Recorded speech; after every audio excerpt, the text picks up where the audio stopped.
Hi, good afternoon. I'm Jane Skuse. This is Loic Hares of Resilience Energy, and we're here this afternoon to talk about what the actual is going on with energy in the UK in September 2021. Because I think, like many of you, I am very confused and concerned. It seems like a frightening point. Lots of companies going bust. Um, Hi. Good afternoon. That's That's done something very strange. that's me having the YouTube But you, channel on at the same time.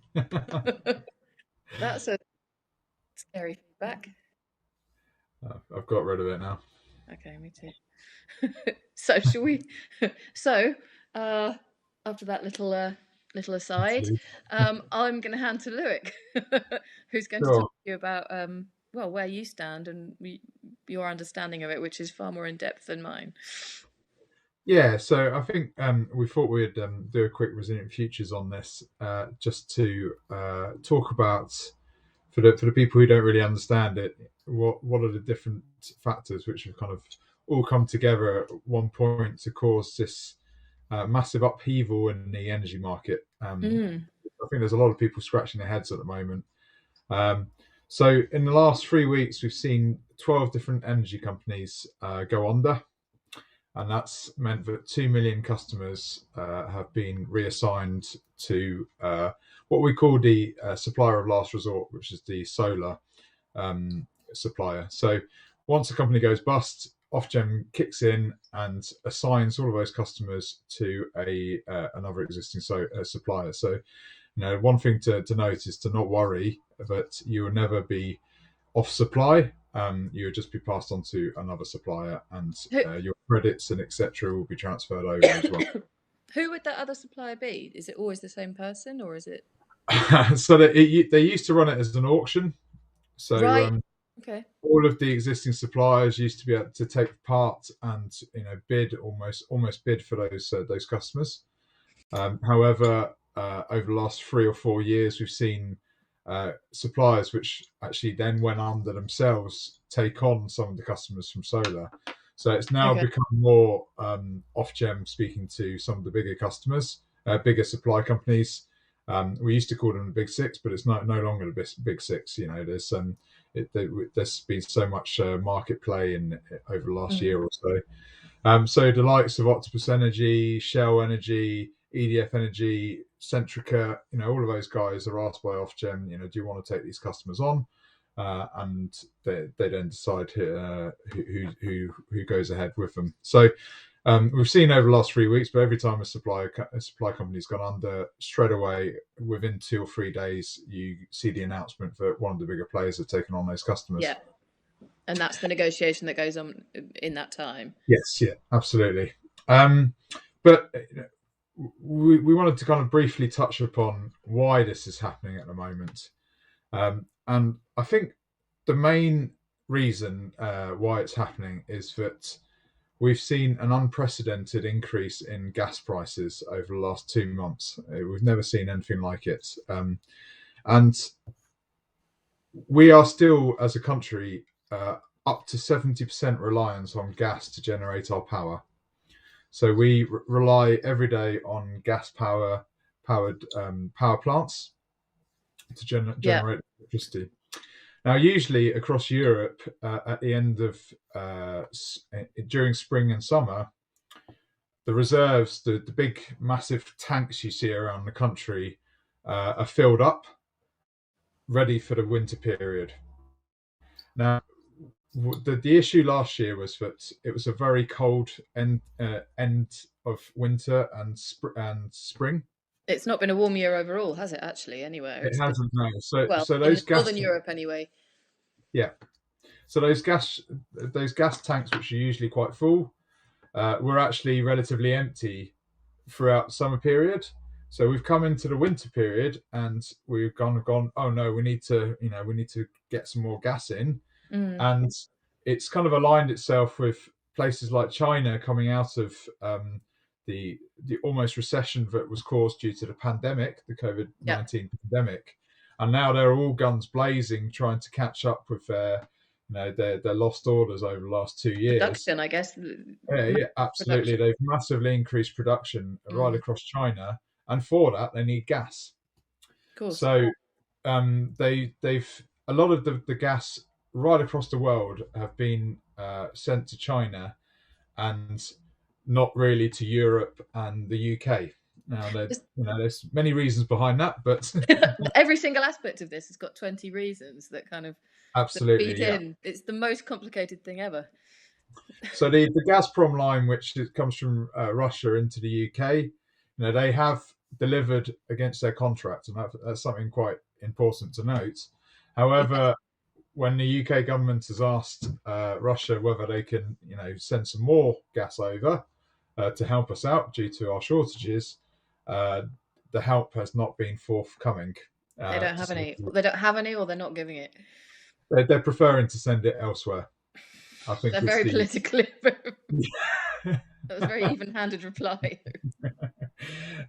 So even though the prices are very high across Europe and the UK, so they Mm. wouldn't be losing money by sending it No. here. The No. choice is just not has been made not to send it here. So what that has resulted in is that this time last year, gas was at about 40 pence per therm, and that's the unit you kind of measure gas in. Today, it is over 180 pence per therm. Oh my God, that's huge. So that's the kind of increase we've seen across the industry, and that means that the power plants which are using the gas to generate the electricity are having to pay those prices in You've order got to generate it. the electricity. I can hear the audio from the YouTube, I think, again. Sorry, Um, Luke. that's not going to be on me. So just some nasty feedback. It is feed, but I don't know why that's happened. This worked so well before. Be my bandwidth or something like that. It should be okay.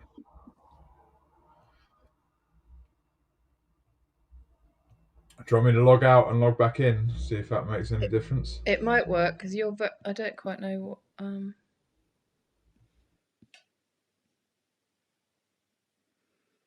Sorry, everyone. We'll be back with you in just a sec. Is that any better? It's better, but we can't see you at the moment. Yes, it's much better. Okay. It's gone very dark. Okay, we're back. So Sorry about that. I Sorry, was you were busy. right in the middle of. Yeah. So the gas power plants that rely on the gas to generate power, their costs have gone up fourfold, and therefore the electricity they are selling to the grid has gone up fourfold. And we've seen prices go from I think this time last year we were getting quotes from traders for about 75, 80 pounds per kilowatt hour. Yeah. And now we're seeing prices as over £200 per kilowatt hour. £200 per megawatt hour. Sorry, wrong units.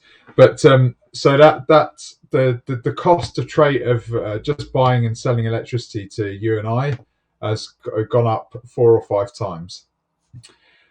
So what that's meant is for bigger supply companies such as EDF and Centrica, they tend to buy 12 months ahead in terms of power. So they will release a tariff on Uswitch, and they will buy the power for that price of tariff, so that any customers coming on to that tariff, they know that the cost of electricity is set for 12 months. So these increases in wholesale prices haven't really affected them because they've bought 12 months ahead and they are fine. But However, to actually hedge volume like that and big volume, mm-hmm. you need to, but against it for it's like trading on any kind of stock exchange. I think this is something that people as a whole don't understand about the energy Yeah, industry is the level of trading that goes on, yeah, absolutely, and where it stuff costs is a bought huge from, amount and of money to do that because you have to lodge credit with your traders to make those trades, and this kind of credit is in the hundreds of thousands of pounds. It's So not you cheap to need, do so. and do you need to do that up front? So you need chunks of cash Yeah, up and front it to and it hedge just against rises in prices and it's during lodged the with the year, basically. traders, and it's that's cash that you can't use for anything else within the business. Mm, So for the big six or the big seven or however we define it today, mm. that's not too much of an issue. Also, people like EDF have got their own generation. So I was going to say there isn't. I thought that there was quite a lot of gas production in the UK, but I think I might be wrong on that front. no, yeah, there isn't a huge amount. We No. rely mostly on import. Yeah. So, but people like EDF, they generate their own power through their nuclear power stations and stuff like that. Mm. They have to, due to competition law, make most of the capacity from those power stations available on the wholesale market, but they are allowed to use some of that power directly. So they're automatically shielded from some elements of price increases. Yeah, and they're enormous as well. I mean, they're Yeah, enormous companies that to some extent have, I don't know about in France, EDF are French, aren't they? But I don't know if they have kind of government fund, access to government funds if they, if they need them. yeah, Is it, they do in France. They do try and I think they try and run the two companies separately. But mm, the smaller suppliers in the market find it very difficult to trade or hedge ahead, just because they might not have the deep pockets that a larger supplier have. So they a lot of them take the risk of we call it the cash out market in the UK, and that yeah, basically there is a system in place that every half hour of the day there is a price set on power, and if you haven't bought ahead, you have to buy the power at that price. okay, And that's run by a body called Alexon, and Alexon decides the cash out price, and that is set. So, every day you'll receive an invoice from Alexon saying you owe us this much money for the power you traded yesterday. okay, So, and that price has followed the increase in gas prices. So it's gone up, massively over the last 2 months. We've mm, seen huge increases in the cash out price. So it means for any small supplier who's sold a tariff, say 6 months ago, on a fixed price deal for 12 months yeah, at 18 pence per kilowatt hour, it's now actually costing them 22 pence per kilowatt hour just to buy the power for that tariff.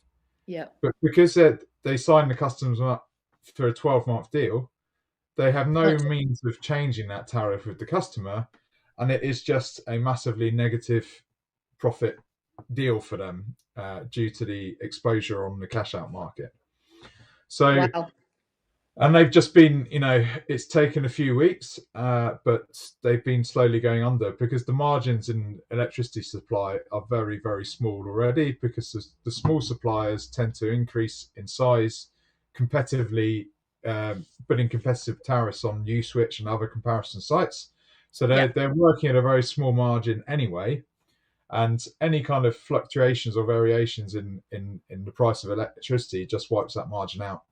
But it's wiped it out to such an extent that they just can't cover the difference between the sale of electricity and the supply of electricity, the procurement of electricity. So, So that's so kind of, when can I just ask one quick question? When those 12-month contracts are handed over to another supplier, does that other supplier then have to honour that contract as well? no. No. But Okay. that kind of leads us nicely on to the second point, which we were going to talk about today, and that is the price cap. Yes. So I one say thing that that as though I know what you mean. I mean, I know we talked about it before, but it's all of this so stuff the is so complicated. the Tory government, when they came into power, decided to bring in such a thing as the price cap, and this was to protect more vulnerable customers, because in past years, energy suppliers have had their standard variable tariff, which was much higher than their tariffs that they offered on the open market, and due to the fact that lots of people in the UK never switched their contracts, Hmm. they just rolled on to the standard variable tariff, which was extremely high, and the suppliers were able to just kind of rake in money on the Just SVT charge contracts. whatever. Yeah. So the government decided to place in a price cap, which kind of set every 6 months the maximum you can charge to your customers through a standard tariff, which got rid of these massively high standard variable tariffs, which was a good thing. Yes. However, in a market where there's very quickly rising wholesale prices of electricity, the situation we've got to in the last 6 months has been that the price cap has been set way below the actual cost of electricity. Because it's moved up massively in the last over the last six Yeah, months since it was last set. yeah, and the price cap is set every 6 months, Mm. and it's set on the previous 6 months worth of prices. Oh God, so it's a year So behind, really. yeah, By the end of basically. that second 6 months, you're a year behind the actual price of fuel. So Of it's very topical to be talking about this today because the price cap is going to go up tomorrow, okay, the 1st of October, excellent and timing. it's going up by 12%, Is that and that's going enough? to mean it's not enough, no. But No, this is based on the wholesale prices from from six last months ago. April to today. So Okay. we haven't really seen those massive increases in prices come through until about 3 weeks ago. Right, So they've just not it's had not time really to translated factor in. through. However, it does mean that on the 1st of April, when they increase the price cap again, those you're going to see another massive increase in price cap. Mm. But it means that for the last month, basically, there's not been any new tariffs on the market because no suppliers have wanted to take on new customers because of the price cap being way under the cost of electricity. So if you go onto Uswitch, there's absolutely no contracts available. Wow, A lot of the price comparison sites have actually had to switch off their services because due to there's nowhere for people to go. there's nowhere for anybody to go. So if you can imagine, there's 2 million customers who have been switched forcefully by Ofgem to another supplier, Mm. and they can't even now compare the market and see if there's anything better out there because nobody's actually opening their books up for new contracts. I guess because those some of those books are full of um 12-month contracts that they have to honour. Yeah, They can't afford to take any more on, absolutely. especially under market price. So it's going to help a little bit with the price increase tomorrow, but those are still only for the variable tariffs out there. If customers are on a fixed tariff, they still have to be on that fixed tariff until the end of that contract period. But Right. it means that if you've been on a 12 months fixed contract and you're due to come off it in the next 2 months, you're going to expect at least a 12% increase in prices. Yeah. People are looking at if they set their tariff 12 months ago when prices were a lot less, they could be facing 25% increases in tariffs. Yeah, wow, that's huge. Hmm.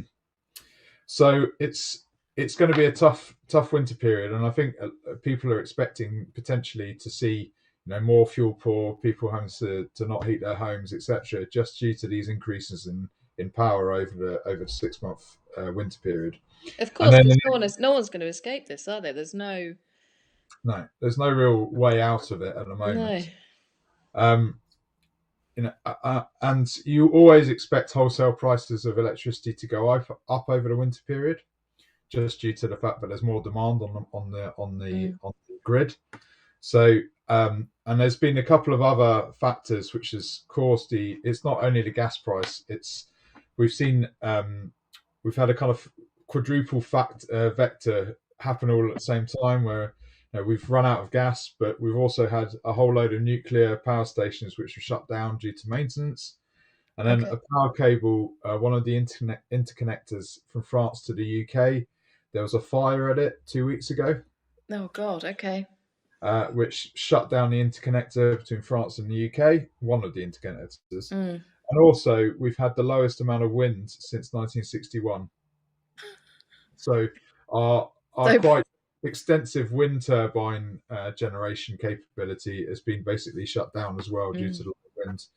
So some of those factors, the interconnector could come back online quite soon, we could get some good windy months over the winter period, Yeah. and those could help. But we're still facing a really tough time on the wholesale market. So Absolutely. people like Igloo Energy, who went under yesterday, who was a really innovative small firm looking to bring in, um, you know, devices which can help the UK reach its net zero target with electric vehicle charging, air source heat pumps, all of those good things which the Yeah. government wants. Now they've blamed completely their collapse on the fact that the price cap has just been far too low. Mm. There's a lot of people kind of campaigning at the moment from the energy market that the price cap should change on a month to month basis, or even on a more frequent basis than that. Why is it set every 6 months? Why is that every Yeah, 6 months when the price itself has changed every hour? That absolutely. seems like a massive Yeah, gap, frankly. and actually, something which was brought in to protect consumers is almost having the adverse effects now, because there's 12 less energy companies. There's no company, compare the market sites have got shut down. There's no competition. People are just set. It's almost going back to the British Gas. 1990s when there was only one company. It's every 50% of the population are on the price cap price. Yep. So people are almost going on to one tariff, Yeah, because because every there's, I time mean, the price cap goes up, they get switched. So yeah, and the other thing is that you lose, you lose any possibility of competition within yeah, an industry, but also innovation, as you say, and anyone doing anything a bit different, trying anything with a different focus than making huge cash. yeah, Net zero as a target, with anyone trying to be, think about the environment more or do something different to the norm, then that's just going to take them out completely. There just is absolutely. no room for that.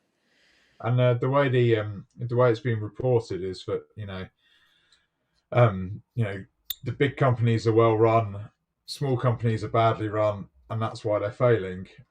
It's not really showing the truth behind it all. There has been, I think everybody in the industry would hold their hands up to this. There has been some really badly run small supply companies. Um, However, that doesn't cover the majority of them. So, I I mean, I would say that being a small company, you often have to fight much harder, mm, and be much more strict with the rules, because you're going to, yeah, you have to. I, Obviously, there will always be people who don't do that, and yeah, that's up to them. But yeah, you absolutely have to be on your best game at all times, yeah, as you know. I mean, you have to be able to back up what you say, and absolutely. So, unfortunately, I think that we haven't seen the end to it as well. no. Where do you So, think it's um, going? What is um, there a reduction in gas production? That's what I was going to say, I don't think so. or I think just there's been increase an in increase. demand? Yeah, I think because of the increase in demand, there's been an Mm. increase in gas production. And use, Um, yeah. it's just much more competition on actually getting that gas. Is So, any of that to do with? I don't want to go deeply political, but it is all already geopolitical in its nature. This, um, is it anything to do with Brexit? Has that complicated? I see that as a complicating factor in almost everything at the moment. So, um, but I don't know how it affects this, if it does at all. I'm not sure it's massively contributing to it. No. Just because the whole of North Europe are facing the same issues. Yeah. Um, so it's one of those things that I think that probably we can't blame Brexit on this one. Okay, I'll leave that there then. Just checking. But I don't know. As we were saying, I think that we'll carry on seeing some other suppliers go down over the next.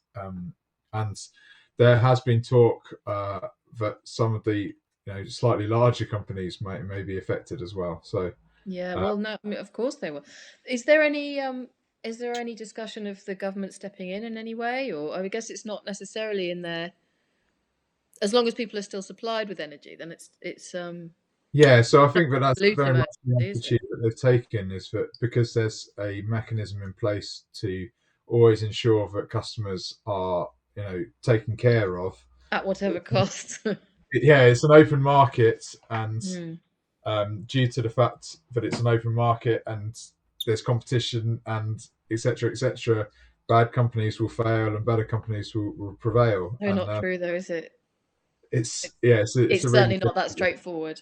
No, and I think there has been some calls upon the government to try and help some of the smaller suppliers out with some loans or and stuff like that, but it's all been turned down so far. Mm. Um, but yeah, so there's other factors kind of contributing to the downfall. That there's been uh, October, November time is the time that you have to pay for things like the renewable obligations and the feed-in tariff charges, and that's a yearly charge. So a lot of the suppliers have just had to pay very large bills for that.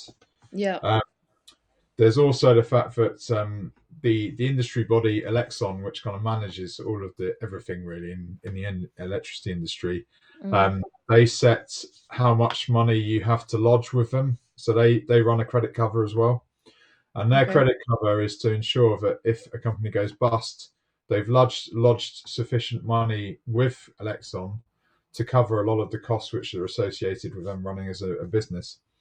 But that credit cover is linked to the wholesale price. So Oh because God. the wholesale price is increasing, Elexon are actually asking for more and more money at the moment. So companies who are failing to cover costs at the moment are now having to lodge more and more money with Elexon. And if you fail In to order cover, to cover costs. yeah, so if you fail to cover the costs with Elexon, you are automatically you put on a default list, and then if you still don't cover the credit cover, they withdraw your rights to operate as a supplier. So you automatically lose your rights to act. And so it's very much structured the industry to to kind of beat small suppliers down when they are down, and it's There's an awful lot to fight against, isn't there? There's an yeah, awful it's a lot very to. difficult. Once you're struggling, it's very difficult to come out of it. Mm. So it's yeah, I it's guess not as that's a way to protect consumers. Presumably, that's why that stuff is there. absolutely. I think there's already a massive shortfall as soon as companies go bust. So what mainly happens is that shortfall is then spread out over the other suppliers. Yeah. So that most of the charges operate on a you pay what you due, and then the bodies who are in charge of the charges do a reconciliation across the whole industry. And if they're short, then you pay more money to cover the shortfall. So when suppliers go bust like this, there tends to be a shortfall in most of the different charges. So they just ask for the other companies to pay more money. Wow. So yeah, it's a massive issue. So it's and I think this year is going to be one of those years where it's going to be an issue for suppliers who are in existence, because they're going to have to cover a lot of the costs for suppliers which have gone under. Yeah, and that's, I guess, how that is, um, how those failures affect the bigger companies because Yeah, they're responsible for those shortfalls. and that's exactly why people like EDF and Centrica and Eon Mm. don't really like the small suppliers, and they they 2 weeks ago the business secretary went to speak to suppliers when this all started, and Mm. he only spoke to the bigger suppliers. And those suppliers came back and went, oh, it's because the small suppliers are badly run. They don't hedge their contracts, blah, blah, blah. And that's how the government kind of set their their responses to all of these issues. Right. That's just how small supply companies are seen in the industry. Mm. Problematic. Problematic, yes. Mm. Which isn't helpful if you want a healthy, um, healthy competitive market, which is the only way that that could possibly work. Well, that was the whole point Whether or of not you think a marketplace is a good thing to have in a yeah, country. yeah. It's the whole point of deregulating the industry in the first place in the 90s, was to increase Yeah. competition. Now there's competition. The government's kind of putting regulation in place to to kind of stop that competition. So Not to make it it's so hard you can't operate. yeah. And I Mm, think the interesting thing will be is if a company with 1 million customers goes under, yeah.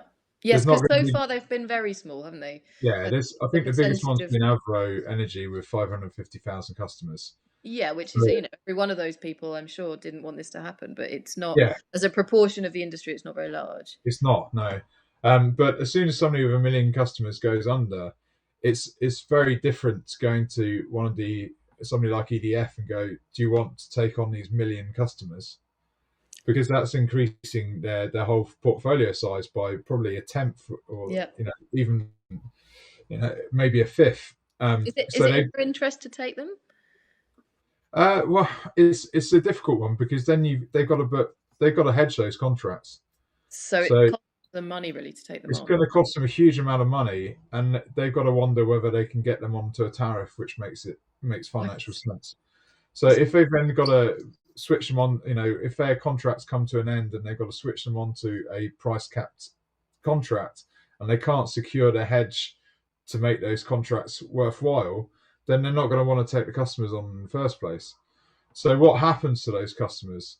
And it's dragged out some really interesting conversations around, is the government going to create a government supply company to Wow. run the customers that nobody else wants and stuff like that? And are we going back to a kind of regulated industry without really knowing about it? So there's some scary things to think about as a consequence of what's happening at the moment. Yeah, Uh, there are. I mean, yeah. Would that be a wholly bad thing? It would be a bad thing if you're trying to disrupt the energy industry in any way, I guess. But if you talk to a lot of the older generation and the older people within the energy industry, they'll say that it was all much better under a regulated industry. But I don't know. I think it has stifled innovation over the last 20, 30 years. Yeah. We were starting to see some good stuff coming through, Yeah, uh, really interesting things. And we and we're need there to be a different approach Well, to we're going through a period now in the next 5 to 10 years where electricity. We've talked about this many a times on our chats yeah, about the fact that we're becoming more and more reliant on electricity for everything in our lives, including transport, heating, everything. in So data storage. yeah, Yeah. so do we want to be moving into a space where electricity is so important, and we're kind of in a very non-competitive industry? So it's something to think about. Yeah. And I think that probably leads us nicely onto the next topic we're going to cover in one of these sessions is Which you know, is what's the answer to all of this? yeah, I was going And to say I've been trying to not ask that because I think we decided, didn't we, to have this one session trying to get to the bottom of what's actually going on, and there's enough to be, chewing over for the next yeah, couple of weeks. I and might then have to watch hopefully this back to try and understand. we'll build everybody's positivity up again Yeah, and next. then we'll talk about the answers in a Yeah, couple of weeks' time. Yeah. So I think that's us coming to an end, and we're going cool. to leave you to mull over all of those things. The most complicated industry ever, I think. Yeah, it seems like that. I think it's just that every single aspect has so many different Yeah, factors that affect it. yeah, That's and there's this whole kind of it's almost a domino effect, isn't it? That yeah, one thing goes over and then it only takes one more thing to be yeah, shaky, and it's kind of yeah. very, very interesting. Thank you so much. I'm going to say goodbye and say enjoy the rest of your afternoon. And yeah, we'll be back in 2 weeks.